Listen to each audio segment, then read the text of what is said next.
L-ewwel dikjarazzjoni mill-Gvern Taljan kienet fil-ġurnal La Stampa minn Stefano Salja, sottosegretarju fil-Ministeru għall-Industrija responsabbli mill-Enerġija.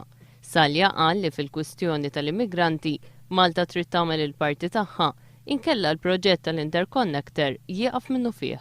It-tieni dikjarazzjoni bl-istess teddida saret mill-membru parlamentari Ewropew Taljan Mario Borghezio.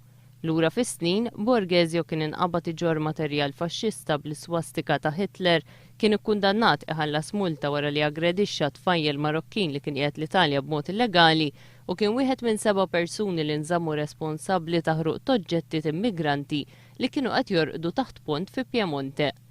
Il-Pjan Nazzjonali għal ġenerazzjoni tad-dawl 2006-2015 li ħabbar il-Gvern 5 snin ilu kien diġà wissa li hemm żvantaġġi li Malta tibda ġib dawl miżqallija fosthom li l-Italja tkun tista' tikkontrolla l-provvista tad-dawl f'pajjiżna.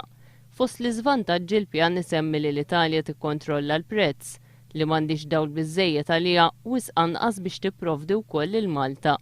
Il-pjan isemmi wkoll diversi vantaġġi fosthom li d-dawl li ġej bl-Interconnector ma jikkaġunax tniġġis u m'hemmx spejjeż biex iġġib u taħżen is-sors tal-enerġija bħalma jiġri biż-żejt u l-gass. Imma d-dikjarazzjoni tal-Gvern Taljan li ma jħallix l-Interconnector isir jekk Malta ma tgħinx lill-Italja fl-immigrazzjoni juri kemm dan l-iżvilupp jista' jagħti għodda ġdida fitejn l-Italja biex iġġiegħel lil Malta tagħmel dak li hu fl-interess tal-Italja u mhux ta' Malta.